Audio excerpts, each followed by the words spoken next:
Yeah. So let's start with this, that it's Rosh Chodesh Adar, and there are two main sources of spiritual influence in the month of Adar.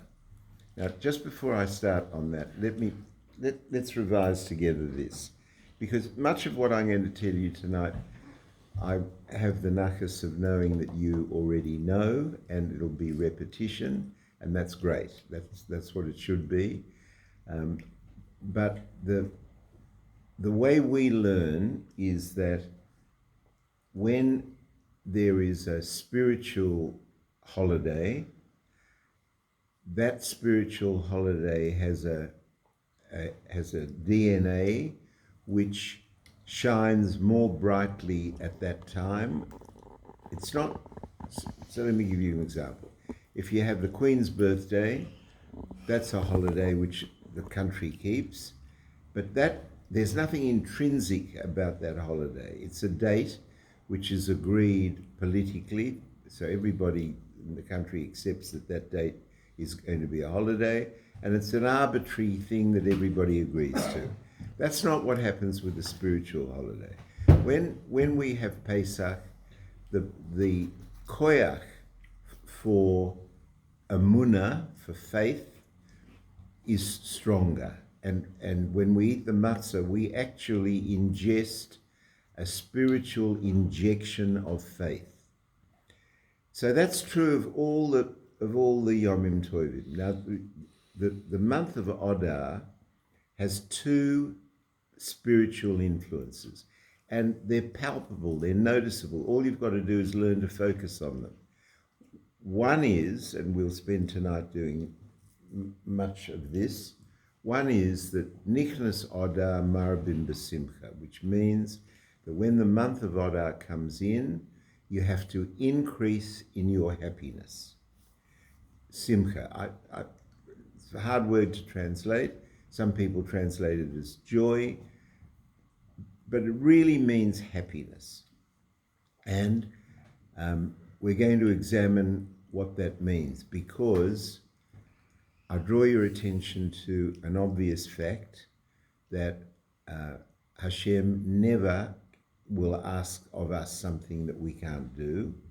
So if we have a piece of Torah, we're not talking about a piece of learning from other people, a piece of Torah which says that Nichnas Adar Marbim B'Simcha, that when the month of Adar comes in, you have to increase in happiness. The first thing you have to understand before we even move 1 inch is that is saying that you have the power to increase in happiness. Now, I don't know how many people think about this and how often you think about this, and we've had many shiurim on it, so I'm hopeful that it's going to be familiar territory to you, but I'm talking also to the people on the tape. But the very important first step before we even move is this extraordinary proposition that suggests that you and I have the volume knob on our happiness. And I can tell you that if you put that proposition to most of the 8.5 billion nefashos on this planet, they won't know what you're talking about. Why? Because, let's take an example. You've got a grandson, a little child, a great-grandson, 8 years old, and you give the child an ice cream. So the child's face will light up and he's besimcha. You take the ice cream away from him before he's had a chance to eat it, and it's Tisha B'Av for him. He's crying and he is really, really unhappy. So what conclusion can you draw from that? You can draw this conclusion, that his happiness and his lack of happiness, his unhappiness, is responsive to a cue. Correct? That's what you're seeing. You're seeing that if he gets his ice cream, he's happy. If he doesn't get the ice cream, he's unhappy. So you can say that for most people, happiness is a matter of reaction. You get what you hope you want, you're happy. You don't get what you want, you're disappointed and unhappy. Now, if that's the case, you have to understand the problem we have with Niknas Adar Marbim Besimcha. When the month of Adar comes in, we have a commandment from our God to increase in happiness.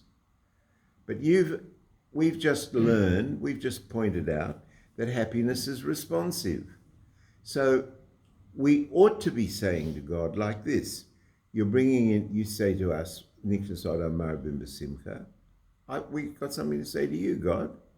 Give me more. Give me more of the brachas. We'll come to those in a minute.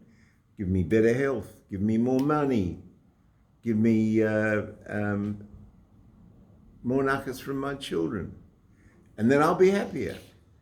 But to tell me, stam, just ordinarily, that I can increase in my happiness, unless you're some kind of lunatic, how can you do that? So, in the Sikha that we started to learn this morning with Rabbi Leda, the Rebbe I don't remember the Sikha even if I've learned it, but the pathway that the Rebbe seems to be taking is to say that what does this mean, Marbim Besimcha? Have a good meal, a good feast. It's on Purim we are supposed to eat and drink ad v'lo yada, until you don't know the difference between Baruch Mordechai and cursed is Haman, and we'll come back to that in a minute. But that eating and drinking is supposed to equal happiness. In other words, pleasure is supposed to equal happiness. But if you want to test that, the Rebbe said, just as we were closing up today, the Rebbe said, but how long can you spend eating and drinking? Even on Purim, on one day, how long can you spend eating and drinking? Even if you have a very good meal for a very long time, how long can you spend eating and drinking? And then the problem that you have is that it doesn't say that Niknas Purim Marbim Besimcha. It says Niknas Adar. So what, you're supposed to be drunk and eating and drinking for a whole month? Who can do that?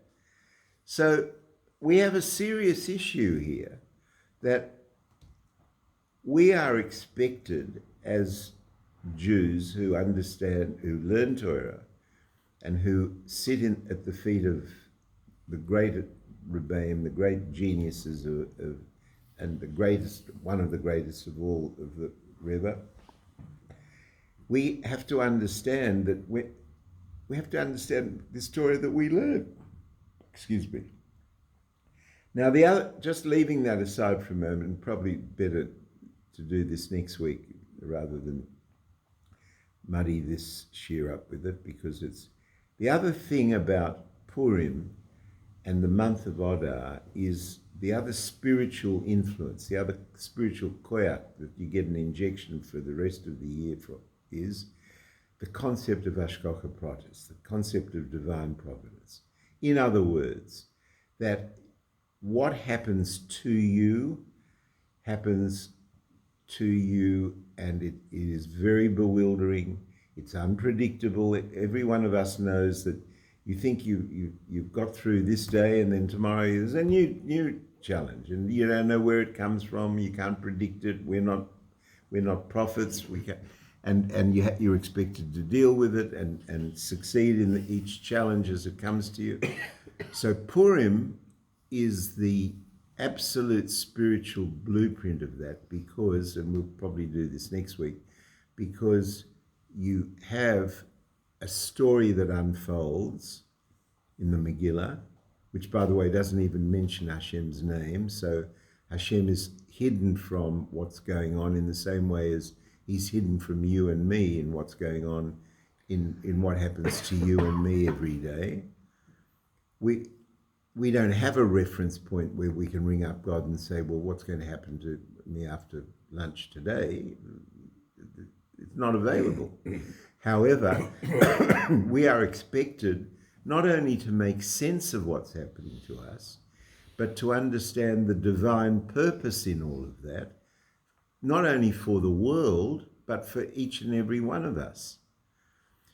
So these are the two dynamics that are present in the month of Adar, and they're both critically important, and they're both critically important to each of us personally. So, and I'll give you an example of the Hashgacha Protest story, and then we'll leave it for this week.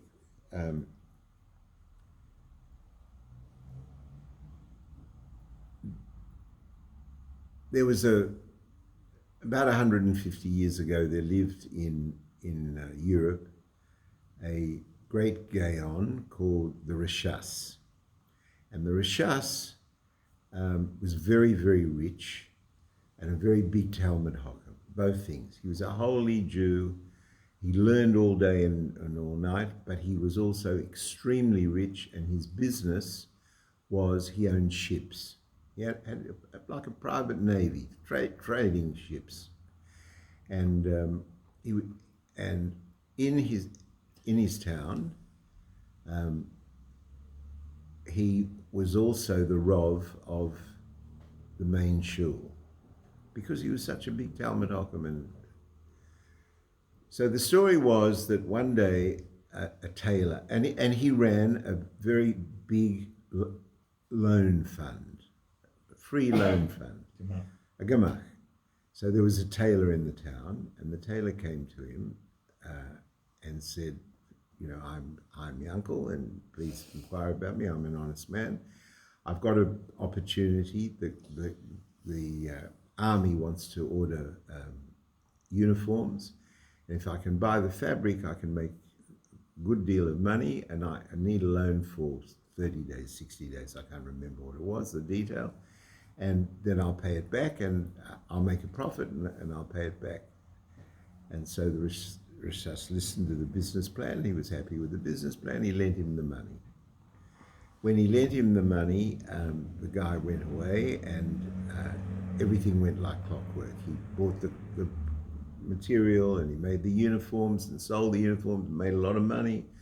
And he came back to the Rishas's shul, where he was learning. He was always learning in the back. And he came, and he was a month early with the money to pay him back. And he came back and he paid him back the money. And when he paid him back the money, the Rishas was learning. He took the money with his hand, and he opened the sefer, and he put the money in the sefer. He had no idea what was happening. The Rishas, he was busy learning. He's focused in the learning. And when the time came for the loan to be paid, the Rishas looks at the books, or he had an employee look at the books, whatever it was, and he sees that the money is still owing, as far as he's concerned. So he sends this guy to this tailor, and the tailor says, "What are you talking about? I brought the money to the Rishas. He was sitting there and learning." And the Rishas said, "Come on, yeah." And the tailor was very upset because he paid the money back. Anyway, backwards and forwards, finally the Rishas took him to a din Torah, because he was very angry that he knew that the tailor made a lot of money from this. That it was common knowledge that he did. So why can't he pay back the gemach? So he took him to a din Torah, and he won the din Torah. The tailor won the din Torah. Why? Because in halacha, you have to have witnesses. All our law is dependent on witnesses. You can't just pay somebody back and expect to be believed. You either have to have a contract, a written contract, or you've got to have two witnesses. He had no witnesses, so because he had no witnesses, he couldn't prove that he had repaid the money. But he found it after. So, what happened was that this guy was then immediately ostracized. They wouldn't give him an aliyah. They didn't want to let him into the shul. His wife was spat on in the marketplace. That's actually what happened. She was spat on in the marketplace and nobody would go to him as a tailor, and he lost all his business, and became destitute, and he had to run away. And they ran away to a city, and they were living under a bridge. They didn't even have a tent. They were living under a bridge. Rishas is learning that next year, and as Ronen says, he turns the page and he finds this money, and he feels terrible. So he quickly decides he's got to go and find this tailor and make amends. But first, before he finds the tailor, he gets up in shul on Shabbos, klops on the bimmer, and he says, I want everybody to know that the tailor was innocent. It was my fault. I found the money, and the tailor does not owe me the money. And so everyone says, sure, what a tzaddik, you know. Of course, the tailor owes him the money, but he feels sorry for him, so he's being a tzaddik and he's being nice to him. So Rishas runs off to try and find where he is. Long story short, he finds him under the bridge, and he goes to him and he says, I'm terribly sorry. I beg you for Mechila. I beg you for forgiveness. Let me make it up to you. And the tailor says, forgive you? I'll never forgive you. You've ruined my life, and I did nothing wrong. I did everything well. I paid you a month early, and for that, you spoiled my life. And now you're telling me you want me to forgive you? Go to hell. So the Rishas was very upset, and he said, look, I'm feeling terribly upset, but what's the worst thing that happened to you? Just help me with this. What's the worst thing? He said, the worst thing is, he said, I have one daughter, and that daughter was the light of her mother's eyes and my eyes, and she's 26 years old and can't get married because everyone says that she's the daughter of a ganef. And no decent boy wants to marry her. We have no money, we have no dowry, and her reputation is that she's the daughter of a ganef. So the Rishas was very clever. He was a big Talmud Chacham. He said, you know what? I have a son. He said, I have a son, and he's a good boy, he's a fine boy. Let's introduce them. Maybe they'll like each other. If they like each other and we can arrange a marriage, no one will say that you're a ganef anymore, because why would the Rishas give his son to marry the daughter of a ganef? And that's what happened. They got married, and the whole thing historically, this is all true, right? The whole thing historically, they had wonderful children. They all became Rabbonim and leaders of Hasidic houses. And it sounds like a very nice story, right? But that's not what it's about. It's not a very nice story. What it's about is Hashem wants structures, a marriage. Two neshamas have to get married. This boy's neshama has to marry this girl's neshama. How can this boy's neshama ever marry this girl's neshama? This girl is the daughter of a poor tailor. The son is the son of a rebbe.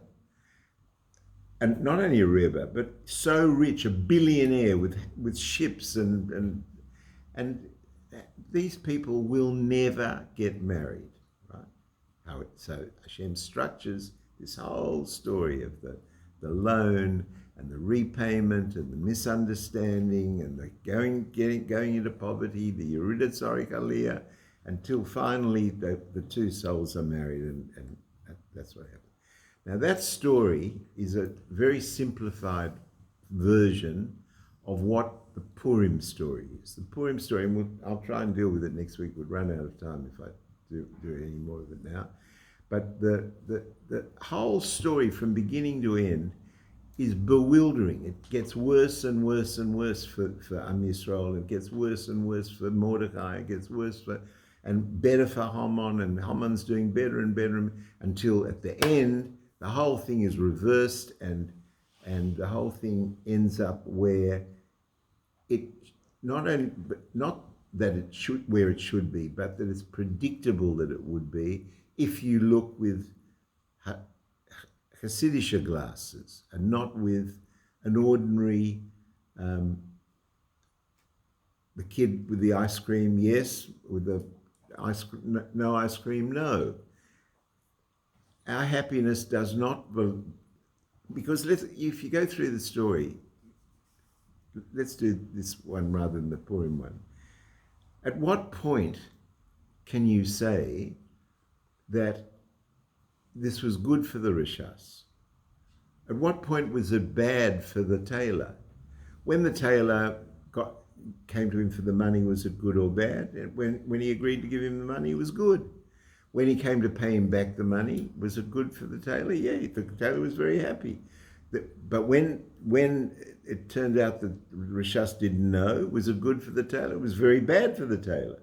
So good and bad is changing, and its flavor is changing as you go.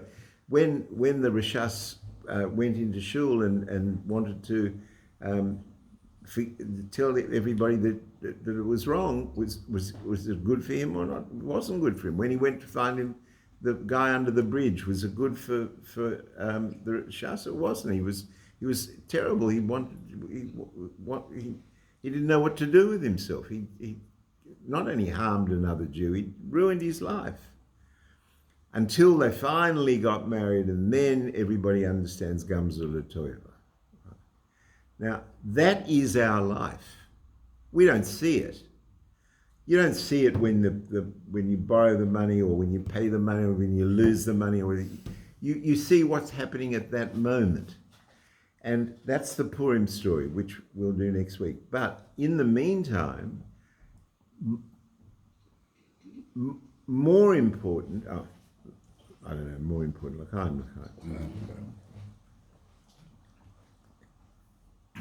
I want to set you a puzzle, and I'll give you the answer before the end of this year.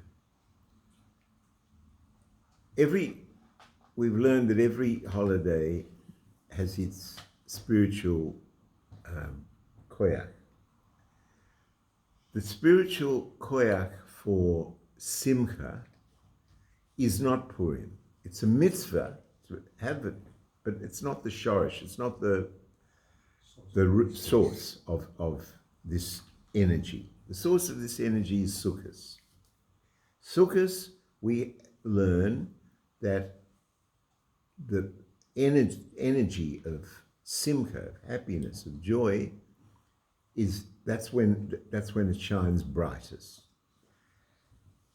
Now, in Sukkot, as you all know, there is during the days of the holiday, there's a procedure called Simchas Beis HaSha'eva. Is everyone familiar with that? No. Simchas Beis HaSha'eva is like a farbrengen, a party, celebration, and it used to be in the Beis HaMikdash, where a special korban was brought for this. And I need to explain this to you, that with every korban that was brought in the Beis HaMikdash, and this week is Parshat TERUMUH, so this is described by Hashgacha Pratis in what we're learning in Chumash, that every offering, every korban that was brought in the Beis HaMikdash had to be accompanied by wine. Wine was a necessary ingredient in every korban. Libation. Huh? Libation. Sorry? Libation. Libation. Sorry, there, whatever that is. Yeah. So is wine. However, then there's a piece of Talmud which says this. It says that anyone who didn't see the simcha of Simchas Beis HaSha'eva never saw simcha in their life. And I want to tell you something that is astonishing. When there was Simchas Beis HaSha'eva and they brought the korban in the Beis HaMikdash, did they bring wine? No, they didn't. They brought water. Water, right? So the rest of the year they brought wine, But Simchas Beis HaSha'eva, they brought water, and that was the simcha that beat all other simchas, so much so that if you didn't see it, you never saw simcha in your life. How's that possible? Water tastes better than wine, I ask you. I mean, unless there's something wrong with you, or you're a recovering alcoholic, it's no contest, right? Yeah. Especially if it's good wine. Mm-hmm. And in the Beis HaMikdash, it was the best wine. Amen. And so all Simchas Beis HaSha'eva, they were drinking water. Why? Why were they drinking water? So let's go through this from first principles.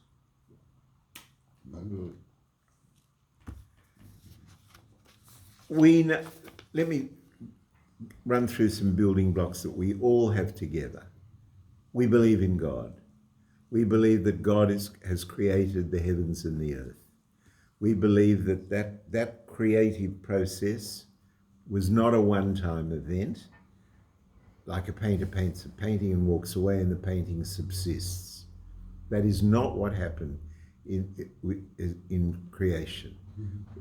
All Torah, all Kabbalah in Torah explains that the default position is nothing except godliness.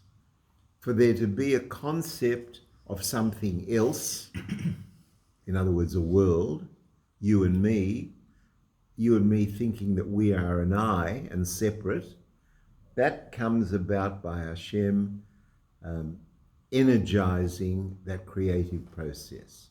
And if you were to stop energizing that creative process for a moment, you'd be back to no creation. So a usual example is a ball. You throw a ball in the air.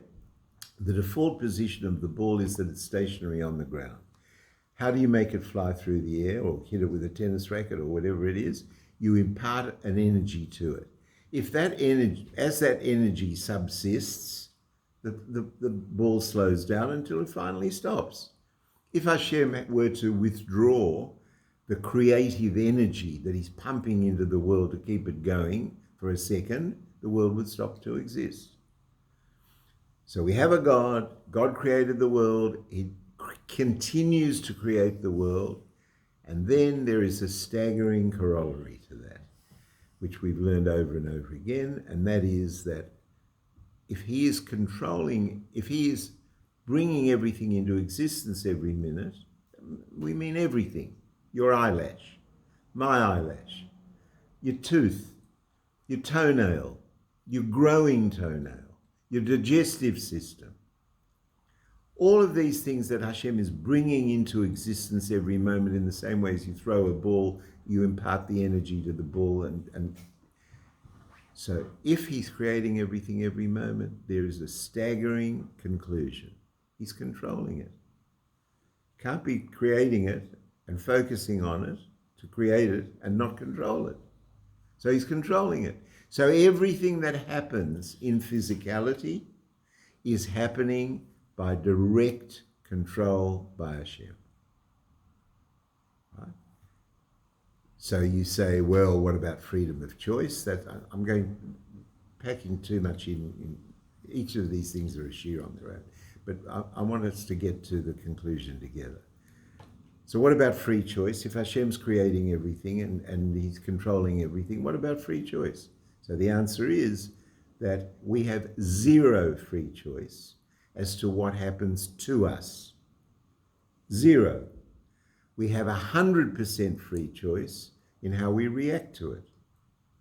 So if something happens to you, it's not your fault, it's not your business, it's not...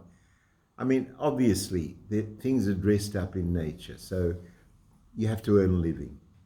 You can't earn a living by staying in bed. So if you stay in bed and you put your arms behind your neck and say, God, I want Hashgacha Pratis, bring on the money. It doesn't work like that, because Hashem is giving you the broker of money on condition that you do the physical work to try and earn it. But make no mistake, it's not the work that's earning it, it's the blessing, which we'll come to in a minute. So we're living, and it's worth bringing this into focus every now and again, and that's why it's so important when we learn that Nichnas Adar Marbim B'Simcha, that when the month of Adar comes in, we have to increase in happiness, because the first thing we have to learn is how do we control happiness. We've just learned that Hashgacha, winning the lottery, look at the little kid who gets the ice cream. Let's go take the perspective away from you watching the kid, and now let's pretend we are the kid. You're the kid, and suddenly you get an ice cream. Oh, Simcha Rabba. Then the mother comes along and says, "Not before dinner," and takes the thing away. Now, as I said, it's Tisha B'Av for this kid. Is the kid controlling getting the ice cream? No. Is the kid controlling losing the ice cream? No. Is his happiness dependent on the ice cream? Yes. Right? Yes, it is. Why? Now let me tell you why. Because he's a kid. And if you are zoicha to learn Torah as a Jew, and in particular Hasidus, and in particular Chabad Hasidus, you are blessed with the opportunity to understand that there must be a different level of happiness that we're not talking about yet, because if there weren't, it's an unfair request. How can Hashem request of that kid that he's going to be happy in the month of Adar? The kid is entitled to say, "I'll be happy in the month of Adar, providing you keep giving me ice cream." Logical. Now, we're not talking about children. We're talking about a mitzvah system which applies to adults, and it's a process. It may take some people 5-10 years. It may take some people. This year's been going 40. And I'm still learning from it, I promise you. So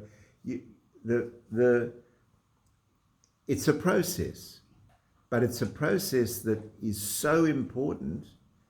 We'll come to the importance of it. So here we are. We're at the point where Hashem controls everything, and that means that He controls what happens to you, and you don't control what happens to you. You control how you react to what happens to you. So if going back to the ice cream example, let's suppose that you're a deeply learned Jew who understands what we've just been learning.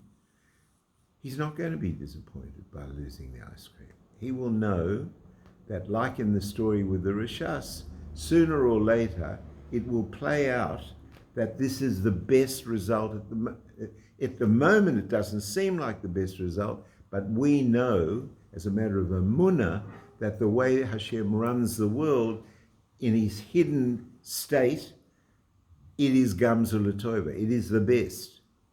So you're going to say, what about pain? What about suffering? What about tsunamis? What about Bondi? I understand.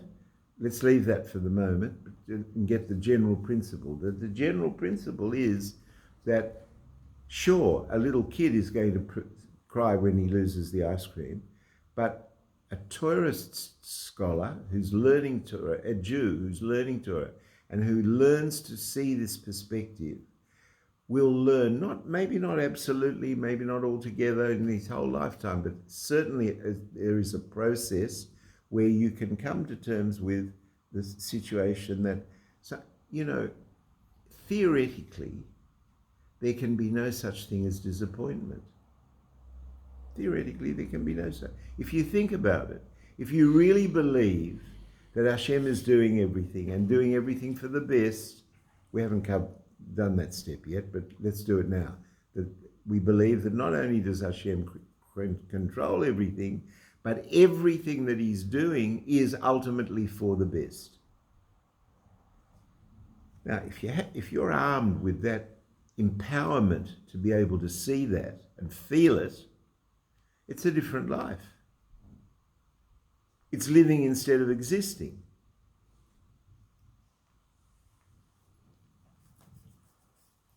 Okay.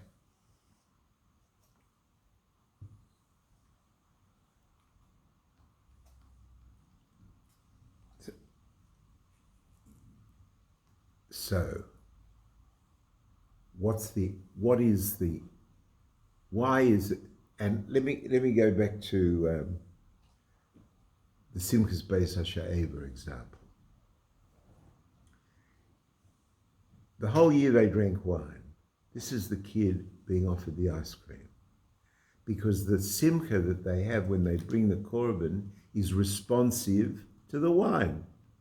It's responsive to physicality. But that's not the main game. The main game for a Jew is to understand that it's water. There's no, we don't get off on the physical benefit. Of course we want the physical benefit, but that's not the real game. That's the consolation game. That's the curtain raiser. The real game is to understand that your life is absolutely precious in every single detail. Everything that happens to you, every opportunity for how you should react to it. And of course you're going to go wrong. You're going to go wrong morning till night. That's part of the game. But realizing when you go wrong, doing tshuva that you've gone wrong, and then being able to respond in a way that recognizes that everything is for the best ultimately, like for the tailor. And like we're going to learn about Purim next week maybe, is to understand that if you have, now that feeling of trust in Hashem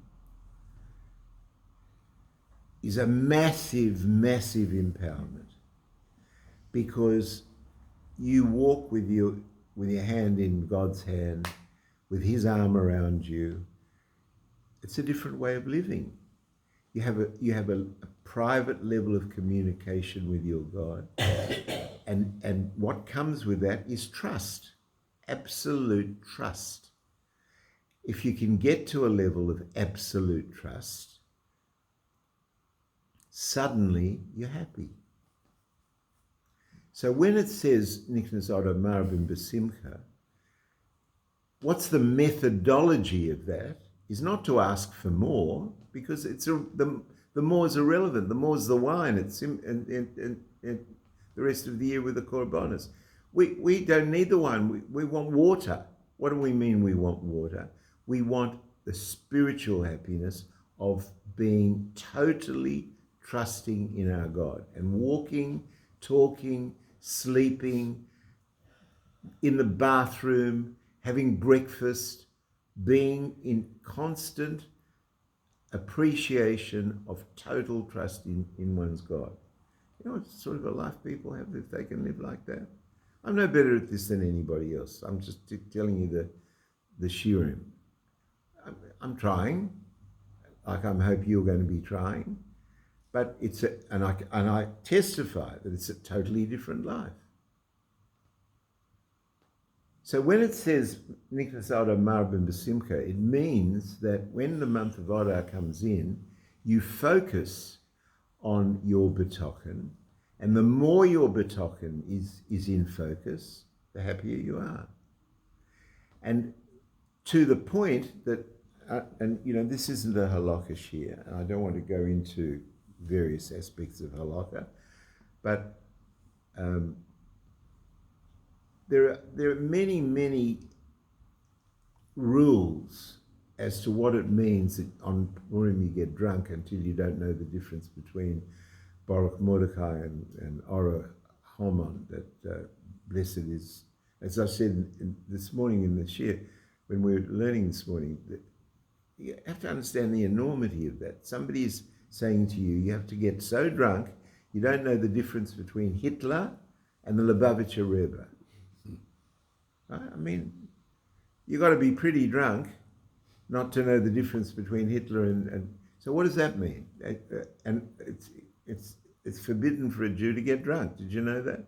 Shulchan Aruch says it's forbidden to get drunk. Rambam paskins that if you try and use the fact that you were drunk as an excuse, that doesn't wash in any court, because you have the choice of whether to get drunk or not. So what does it mean that we have to be so drunk that you don't? So there are a lot of halakhic things. One suggestion this morning was if you're asleep, you don't know the difference between. So being drunk could mean being asleep, and then there are all sorts of things. I have to tell you that I don't know how well known this is, although it's probably quite well known. In the early 50s, the Rebbe used to fabring Purim, hours and hours. In the early 50s, the Rebbe had a fabringen, a very famous fabringen. It's written up in, it's all available in Torah Menachem. It's written up in the whole fabringen. It's in Hebrew, that's the only thing, but in that fabringen, the Rebbe drank a full bottle of Benedictine. Do you know what Benedictine is? Benedictine is a liqueur. Yeah. He drank Not that nice too. Your and my taste is irrelevant. I'm telling you what the Rebbe drank. Yeah. I promise you that there are reasons in Shemayim why he drank it. Maybe it was more water than wine for him. Whatever. He drank a huge amount. People, no one knows why the Rebbe did anything because the Rebbe never explained. But there are a lot of Talmidei Chachamim who think they can work it out, and many people said that he wanted one Purim to satisfy the obligation of drinking so much, but he didn't get drunk. There was one fascinating thing with this fabringen went for about 7-8 hours, right? And at one point in the fabringen, the Rebbe clearly became impatient for a moment over something that he thought. And he said he's plagued by Hasidim asking him for money all the time. And he said, I'm teaching you Torah, I'm teaching you the secrets of the universe, I'm teaching you the greatest secrets of heaven and earth. And you keep asking me for Gashmis. You keep asking me for... So I want to know now on Purim, anyone who wants to be rich, put your hand up. Right? I have to tell you, everybody who was asking for money, they're too ashamed. They're too ashamed to put their hand up. But about 6 guys put their hand up. Can you imagine in a fabringen with a few hundred people, a few guys put their hand up? So the Rebbe told them to say L'chaim, and he nodded at each one and gave them the bracha. Each one of those men became billionaires, not millionaires, billionaires, and funded Chabad for years and years, and still do, or their families still do. So, why did I tell you this? Because the Rebbe drank a lot that day.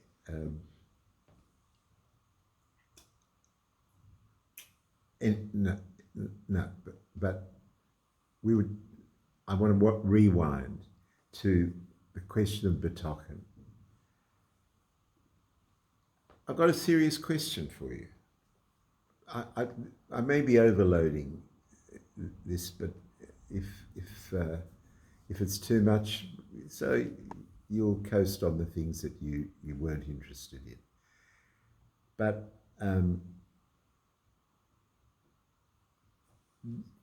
there is a serious problem with Betochen, because what if you secretly in your heart don't trust God? Not everything's worked out for you in your life. People have died, God forbid. People have got sick. You've lost money. You never earned money. Your neighbor was better off with this. His wife was faithful to him. Yours wasn't. Whatever it is. And you say, well, I'm listening to Kremnizer talking about absolute betochen in Hashem, and everything's for the best, and every reader is sorry and ali, every descent is for the purpose of ascent. But what about when you let me down, God? What about when there's a tsunami? What about those families in Bondi? I want to leave that because that's too. I'm no Rebbe, and this is too hard for me. But I want to talk generally, not specifically. But it is a fair thing to say that Hashem, you don't, you're not, you don't, you're too close to your God to say He's let me down. But you've got a sneaking feeling that partially you have been kind of let down in relation to this or in relation to that. So what do you do with that? And how does that impact on you having this perfect betoken that you believe in God to such an extent that your happiness is it in your control? The volume knob on your happiness is there because you can turn up the betoken. But what about if you feel let down? So there are a few answers to that, and we haven't got time to deal with them, but just quickly, superficially. Number one, I've used this example very often in this year, because I heard it from Rabbi Sarah Bransky in Melbourne 100 years ago. You have a family dog, and the dog loves you, and you love the dog, and the children love the dog, and your wife loves the dog, and he loves all of them. And he adores, like a dog does, he adores his master. The master feeds him, gives him a bed to sleep in, he looks after him, he has a home, he has a kennel, whatever he has, right? So he loves the family. He loves it.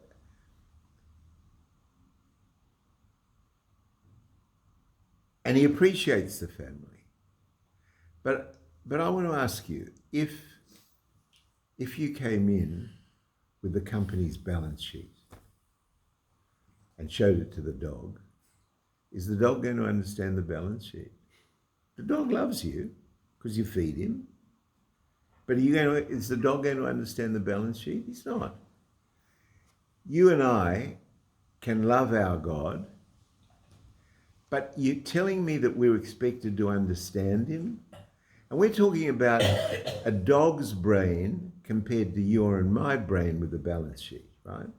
You're talking about a dog in comparison to a human.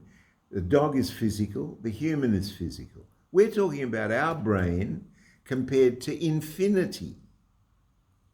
Not God's brain, but total infinity. There's no way we can understand his balance sheet. And if you imagine that you can understand his balance sheet, you're suffering from ego, Gaiva. Who says, yeah, how can you understand God's balance sheet? How can you understand that God's bringing creation into existence, and that includes not only the Milky Way, but 400 billion galaxies, all in perfect condition, all running around the heavens and shedding light, and black holes, and all of this is being controlled. And you want to understand that with your brain. Our brain is about the size, if you cut a rock melon in half, an average size rock melon in half, and scoop out the flesh, the skin of the rock melon is about the size of our brain. Of half a rock melon is about the size of our brain in our skull, right? And you want to understand God's creation with that instrument. So we say, we can't. We just can't understand that. Now, let me give you some more answers to this vexing problem of how come bad things have happened to me. Give you another thing is this, that Hashem's agenda is not our agenda. We don't have, and God's not obliged to explain his agenda. If the Lubavitcher Rebbe didn't explain anything, and he's a human being, how are you asking God to explain? Why is it? Where is it written that God has to explain anything to us? Where is it written? You get these people, pseudo-intellectuals, who don't know any Torah, don't know anything about what we're talking about. They have the spiritual anatomy of a pygmy, and they will say to you, how can God do this and how can God do that? The answer is that how do they imagine that they have the equipment to understand it? Now, let me tell you something else. We believe, it's not a matter of belief, it's a matter of Torah, that there are Gilgulim. Everybody knows what Gilgulim is? Reincarnations. How does it work? You have a neshama, and the neshama has to do 613 mitzvahs. And every neshama has to do all 613 mitzvahs. So in each lifetime, unless you're a tzaddik, you'll do some. Not all of them are available to everybody. For example, the mitzvahs that pertain to a woman, I can't do. I'm not a woman. But for sure, there will be a Gilgul where I am a woman and have the opportunity to do those. Now, when a person has a lifetime, a soul in a body, a neshama in a guf, that neshama will do some of those 613 mitzvahs. And when the person dies, that part of the neshama that has done those mitzvahs goes to Gan Eden. And the part that hasn't done the mitzvahs comes back for another lifetime. So we don't know what Gilgulim were before, and when it comes down for another lifetime, it comes down and is going to be presented with the very opportunities that it failed in last time. So let me give you an example. Let's suppose that your failure was that you didn't give tzedakah. You're a miser, and you didn't give tzedakah. So Hashem will bring you this neshama down into the guf and make him rich. Make him rich all his life. Why? To give him the opportunity to do tshuva and give tzedakah. If a person is clever in one generation, it may be that it's making up for the fact that he was stupid in another generation. And he needed to be stupid in another generation to be able to do the tests that he had in that generation. So we see, you've got a book of 500 pages, we see one page. And you want to make rules for the universe on the one page that you're looking at? Now, finally, and this should have come much earlier in this year, you all know that there are three brachas over which we have almost no control. One is money, how much money you make. Don't believe it's the ones who are clever. I've been a solicitor for 57 years, and some of the most stupid people I've ever known were the richest.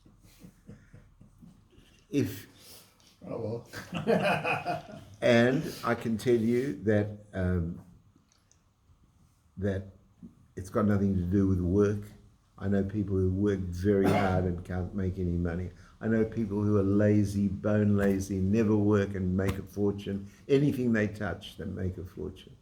I know somebody who doesn't live in Sydney anymore, and I hope you won't work out who it is. The most stupid person I've ever met. He was the son of somebody we knew. He was a lazy, good-for-nothing, layabout guy. He liked computer games. And he did something or other. He sold his business for $650 million, 28 years of age. $650 million, 28 years of age, right? So don't tell me it's hard work and industry, and he never did a day's work in his life, this kid. Huh? He flipped.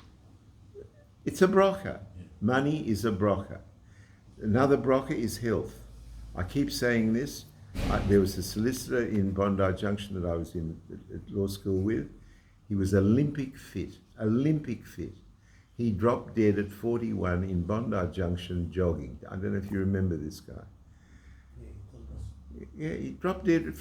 My father-in-law, and I repeat his diet, he lived to be 97, Baruch Hashem, and his diet was cake for breakfast, cake for lunch, and cake for dinner. And a whiskey was on top of that.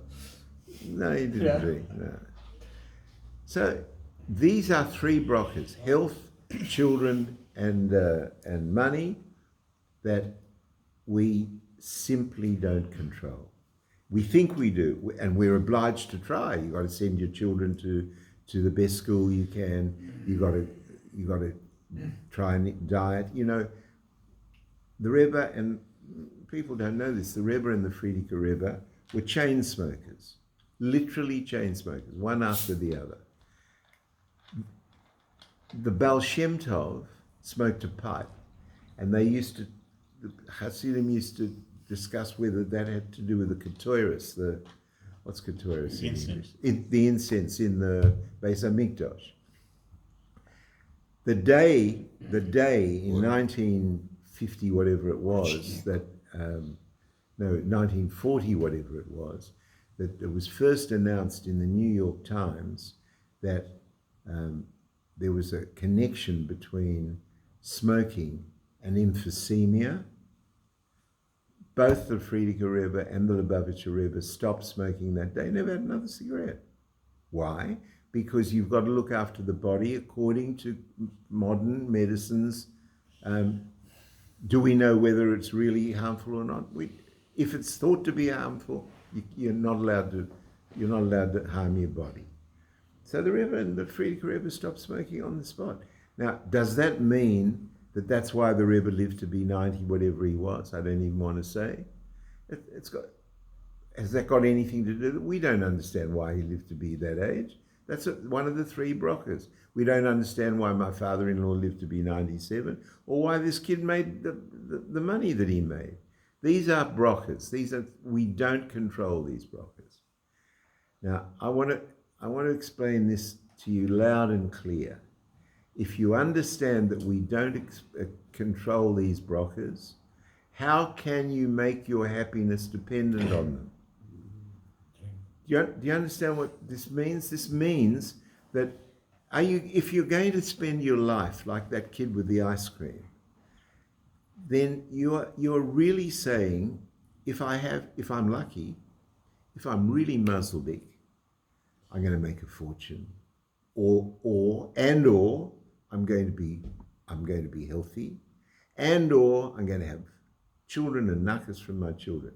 By the way, there's a Baal Shem Tov that says, and it's very upsetting news, but I'm telling you anyway, that very, very, very few people have all three. Yeah. Very few.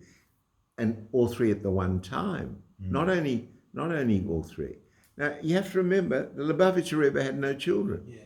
Tzaddik Gomer, the leader of the generation, they had no children. But he said all the Jews are his children. That's right. And I'm sure that's true at a level. But at the level you cuddle your son, he didn't have that nakas. Right? He didn't. So very, very few people have all the three brachas.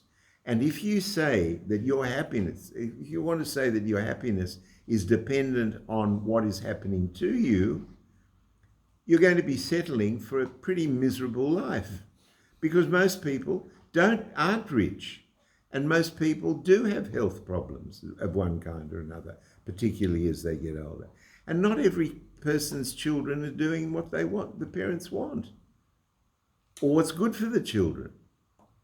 So there must be, if we have an obligation to Niknas Odom Marabim B'Simcha, it must be that we have the ability to override the lack of those brachas in whatever form they are, and through our emunah in our God and our relationship with our God and our conviction that everything is for the best ultimately, then you do have the keys to the volume knob on your happiness.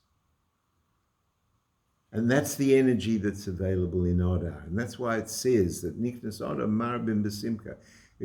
This is the time when you focus on your private relationship with your God, and it needs to be as close to total trust as possible. The more you trust, and there's a fascinating, I'll just tell you this as a finale to this, there's an absolutely fascinating piece of Kabbalah. The more you trust, the very brachas that you don't have control over manifest themselves. The betochen in itself is a creative energy. So l'chaim, guys. We should all do it.